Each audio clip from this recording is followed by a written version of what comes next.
Our next number is designed to drown out the sound of shovels. Music to be buried by. Beat. Hi guys, welcome to Hitchcock Week. It's week 3, but it's Hitchcock Week, which is cool because I love Hitchcock and I know I reviewed him last week. Why not review him again? And we're all reviewing films by Hitchcock this week, so it's going to be awesome. Roll the trailer.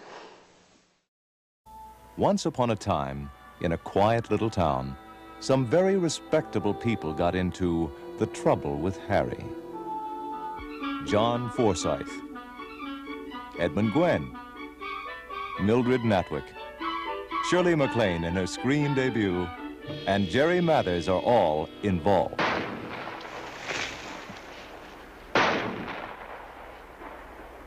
It's a most unfortunate situation, because the trouble with Harry is, well, he's dead.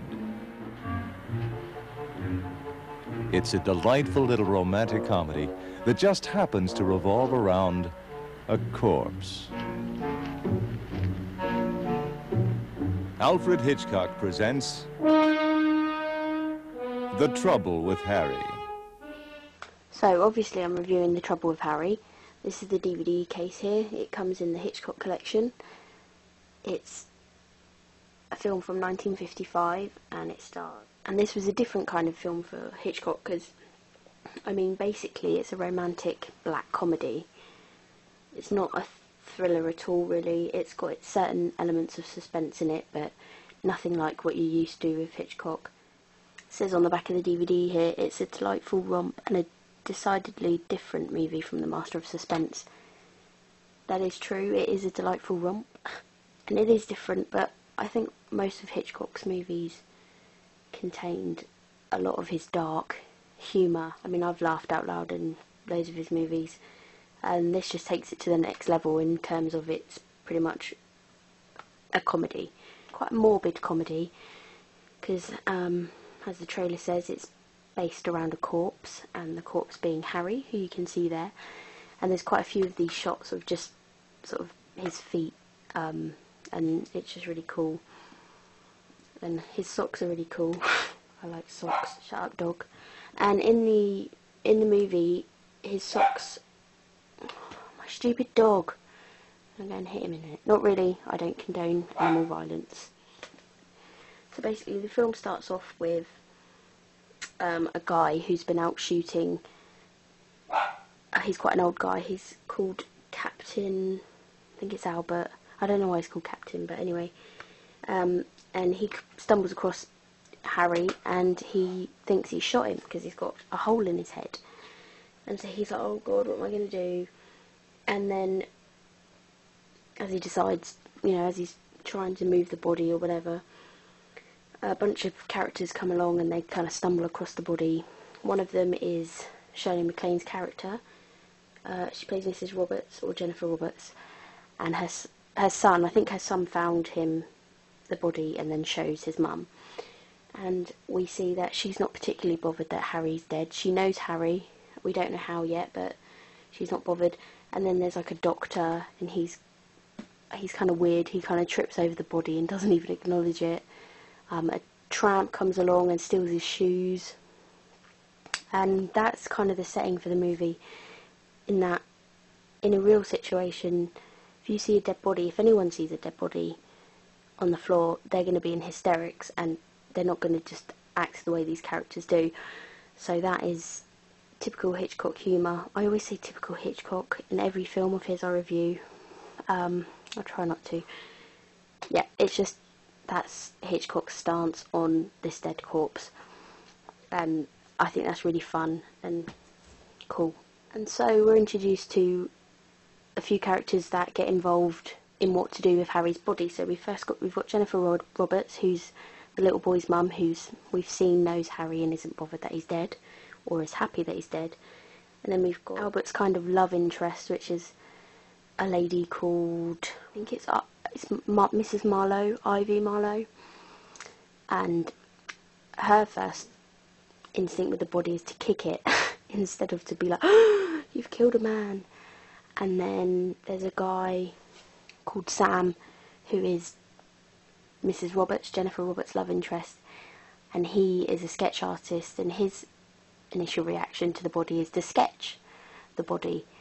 And so throughout the movie, all these characters get involved with burying the body, and then we discover one of them thinks they all sort of think they've killed him, so they dig up the body and they bury the body, and the body, I think, gets buried and dug up 4 times, I think.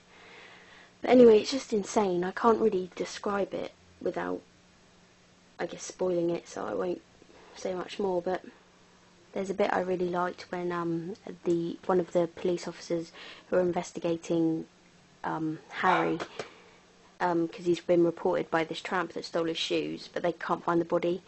He comes into this Mrs. Roberts' house, and all of the main characters are there. And what they've done is they've dug Harry up, and he's dirty, so they're washing him and they're ironing and cleaning all his clothes to put him back as they found him. And the inspector comes in, and Harry's in the bath, and it's just like kind of a tense moment. Where is he going to find out? And the little boy is like, why is he in the bath? And they tried to like brush it off like, oh, it's a frog in the bath. It's just insane. It's totally not plausible in real life, or maybe it could be, I don't know. But and it's, you know, Mrs. Roberts and Sam fall in love in like the space of 12 hours, which is slightly unrealistic, but hey, this is a 50s film. I think the funniest part about this movie for me was the characters' reactions, and how every character in this film is light-hearted and upbeat throughout the whole movie. And you think, poor Harry, who was this guy? Nobody cares, he's dead.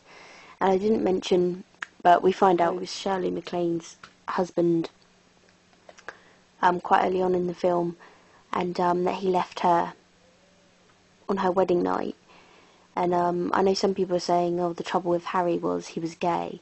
I think Shirley MacLaine's character says the trouble with Harry was he was too nice, or something like that. And again, that's just, it's crazy. But yeah, poor Harry. And the end of the film was just really funny, in terms of it just being characters laughing and stuff. And yay, no more trouble with Harry, he's buried now. In terms of performances, I think Shirley MacLaine was the standout here. I think her character was almost verging on annoying, but I just think she fitted into the film really well. Her character's kind of kooky, and you just believe that she didn't care this guy was dead. And the little boy who plays Arnie, he's not in it too much, but he's a typical, oh there I go again, typical. He's a classic Hitchcock child in that he's very smart for his age, and he's just quite funny. All the other characters were good. They just made the film work. I don't think I need to say anything about direction, because it's Hitchcock. It was superbly directed. Had some great shots like this one here, and yeah. And I did spot Hitchcock quite early on in the film. He's just walking past the window. So yeah, I was quite proud of myself for spotting him. Just worth checking out, really. Honestly, the master of suspense, he can do no wrong, even when he does a black comedy. He's got such a great sense of humour, as is evident by his trailers for his films. So, yeah, Trouble with Harry, do check it out. Remember, it's not what Hitchcock's all about. Probably don't make it your first Hitchcock film you're ever going to watch. Watch Psycho, The Birds, all that stuff. But, yeah, watch The Trouble with Harry, it's good. Thank you, and remember to watch everyone else's Hitchcock reviews this week, because I can't wait for the ones coming up, and Scott's was great too. Okay, bye. What did I tell you, Mommy? Touch it, Arnie. There he is. Harry, thank Providence, the last of Harry. He's dead. Yes. Doesn't live around here. Well, he died around here. That's what counts now. Embarrassing. An accident, pure and simple. I thought he was a rabbit or a pheasant or something. I hit him over the head with a milk bottle and knocked him silly. What do you call him? Dead. It ain't mine. After all, I killed him. You see, we don't know quite what to do with Harry. Thought you might have some suggestions. You can stuff him for all I care. Stuff him and put him in a glass case. Only I'd suggest frosted glass. I only brought up your name once when we were talking about strange people. Oh, I beg your pardon. Hey, what's he doing in our bathtub? This concludes our danse macabre.